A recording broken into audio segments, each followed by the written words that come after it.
Có một ngôi làng tóc bạc bí ẩn ở Trung Quốc, nơi mà hầu như người dân, bất kể tuổi tác hay giới tính, đều có mái tóc bạc. Những chàng trai trẻ tuổi muốn cưới vợ từ nơi khác trước tiên phải nhuộm tóc. Xin chào mọi người đã quay trở lại với Gái Bản Chu Du. Ngày hôm nay, Gái Bản sẽ cùng mọi người khám phá bí ẩn ngôi làng tóc bạc ở Trung Quốc. Chuyên gia đến điều tra cũng bạc đầu theo, làng tóc bạc. Ở khu vực phía tây của huyện Kỷ, thành phố Khai Phong, Hà Nam, Trung Quốc, ít người biết đến làng Giang Lăng Cương ở đâu. Tuy nhiên, nếu nói làng tóc bạc thì hầu hết người dân địa phương đều biết đến. Làng tóc bạc thực ra là làng Giang Lăng Cương. Sở dĩ có biệt danh kỳ lạ như vậy là vì dân số ở đây, bất kể nam hay nữ, già hay trẻ, đều có mái tóc bạc. Khoảng 80% dân trong làng trong độ tuổi từ 20 đến 30 tuổi có tóc bạc, trong khi thanh niên dưới 20 tuổi có tóc bạc chiếm 50%. Thông thường, khi các hạt melanin trong tủy tóc và vỏ não giảm đi, tóc của con người sẽ dần chuyển sang màu trắng. Đây là lý do tại sao người già mọc tóc bạc. Tuy nhiên, khi các phóng viên từ nơi khác đến nghe tin đồn về làng tóc bạc và đến đó, họ phát hiện ra rằng hầu hết những người tóc bạc trong làng đều là thanh niên, thậm chí còn có cậu bé chỉ mới 10 tuổi. Trên thực tế, trên thế giới có rất nhiều trường hợp tóc bạc ở thanh niên. Tuy nhiên, một thanh niên tóc bạc vẫn có thể nói là một trường hợp đặc biệt, nhưng nếu nhiều thanh niên ở độ tuổi tương tự mà tóc bạc thì không được coi là trường hợp đặc biệt nữa. Dân ở làng Giang Lăng Cương cũng rất khó hiểu vì điều này. Nhiều người đã đến bệnh viện khám nhưng bác sĩ không tìm ra nguyên nhân. Giải pháp tức thời cho vấn đề này là nhuộm tóc. Thanh niên trong làng muốn lấy vợ nơi khác, trước hết phải nhuộm tóc đen để trông có vẻ trẻ trung, năng động hơn. Điều này dẫn đến việc ở làng Giang Lăng Cương, hoạt động kinh doanh có lãi nhất là cắt tóc và bán thuốc nhuộm tóc.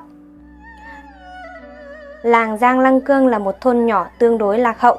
Dân làng phần lớn sống trong cảnh nghèo khó, tư tưởng tương đối cũ và mê tín. Thời gian trôi qua, vấn đề tóc bạc vẫn không được giải quyết.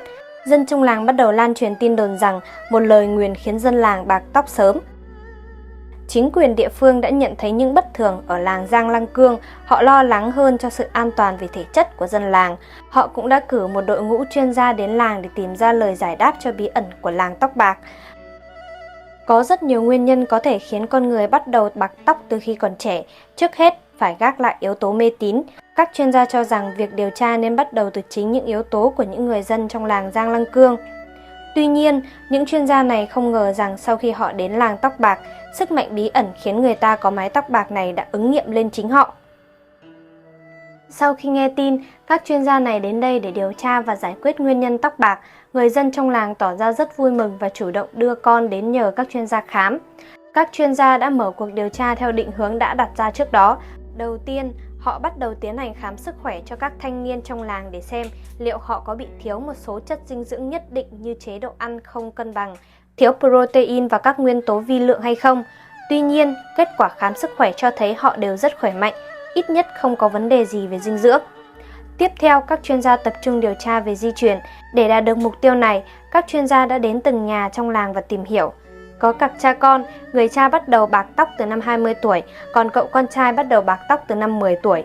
Trong làng cũng có nhiều hoàn cảnh tương tự. Ngoài ra, các chuyên gia cũng được biết, một số phụ nữ ở nơi khác lấy chồng ở làng này vốn không hề có hiện tượng bạc tóc. Sau khi kết hôn một thời gian, mái tóc đen ban đầu của họ cũng chuyển sang màu trắng. Các chuyên gia về cơ bản cũng đã loại trừ về ảnh hưởng di truyền. Đôi khi những tổn thương tinh thần nghiêm trọng như lo lắng, buồn bã quá mức cũng có thể khiến tóc của người trẻ nhanh chóng bạc đi.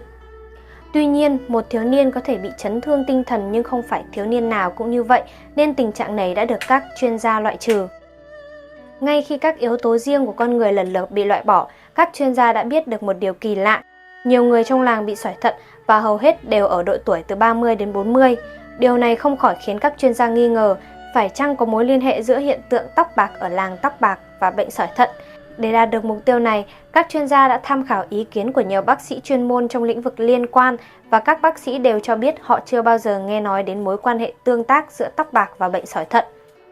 Tuy nhiên, các bác sĩ cũng cho biết rằng cả hai không tương tác với nhau nhưng không loại trừ khả năng do cùng một nguyên nhân. Nói cách khác, ở làng Giang Lăng Cương có thể có một thế lực bí ẩn khiến cho người ta tóc bạc và sỏi thận cùng lúc, nhưng tóc bạc thì dễ nhận thấy hơn. Lúc này các chuyên gia đã biết được một số thông tin quan trọng từ một số dân làng. Những người ra ngoài làm việc và học tập sẽ có mái tóc ít hơn nhiều sau khi rời làng một thời gian. Xem ra nguyên nhân thực sự vẫn đang ẩn nấp ở làng Giang Lăng Cương. Xét thấy nhiều người dân địa phương bị cả tóc bạc và sỏi thận, điều đầu tiên các chuyên gia cân nhắc là thói quen ăn uống hoặc tình trạng thiếu các nguyên tố vi sinh như sắt hoặc đồng trong đất. Do đó, các chuyên gia đã thu nhập ngẫu nhiên các loại rau và thành phần đất từ nhiều nơi trong làng để thử nghiệm. Kết quả cho thấy tất cả đất và rau đều tốt. Đúng lúc các chuyên gia có chút thất vọng thì có người chợt nhận ra rằng do ở làng tóc bạc, một thời gian nên tóc của các chuyên gia cũng bắt đầu bạc. Thế nhưng các chuyên gia lại tỏ ra rất thích thú, bởi điều này có thể một lần nữa chứng minh rằng việc tóc bạc của người dân ở đây không liên quan gì đến các yếu tố như di truyền, suy dinh dưỡng, mà tồn tại ở một thứ họ tiếp xúc trong làng. Một lần, khi các chuyên gia đang trò chuyện với một nhóm dân làng thì có một người phụ nữ cầm chiếc bình thủy đi tới và muốn rót nước cho họ. Khi cầm chiếc bát sứ của người phụ nữ đưa tới, một chuyên gia bất ngờ nhận thấy nước trong bát có một số tạp chất và trông đặc hơn. Các chuyên gia ngay lập tức nhận ra vấn đề ở làng tóc bạc có thể nằm ở chất lượng nước. Họ điều tra nguồn nước mà cả làng sử dụng và phát hiện ra rằng dân làng uống nước giếng sâu 20 mét. Điều đáng nói là nước giếng ở đầu phía tây của làng trong hơn nước giếng ở đầu phía đông.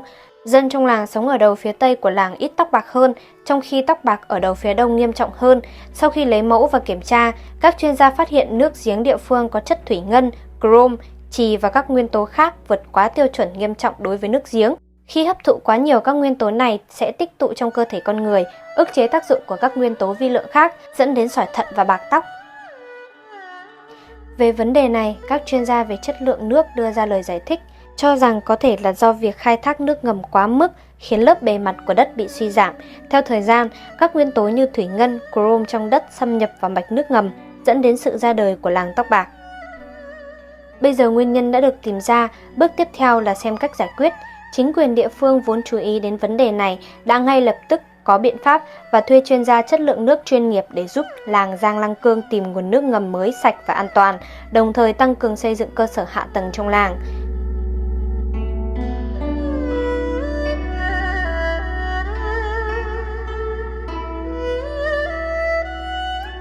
Hiện nay đã mấy năm trôi qua, hiện tượng tóc bạc ở làng Giang Lăng Cương đã giảm bớt rất nhiều. Ngày càng có nhiều người trẻ sẵn sàng ở lại trong làng. Nguyên nhân xuất hiện những làng tóc bạc còn là lời nhắc nhở người dân nơi khác rằng nếu không quan tâm bảo vệ nguồn nước thì sớm muộn gì những ngôi làng tóc bạc như vậy cũng sẽ xuất hiện trở lại ở những nơi khác. Xin chào và hẹn gặp lại mọi người trong những video tiếp theo trên kênh Gái Bản Chu Du.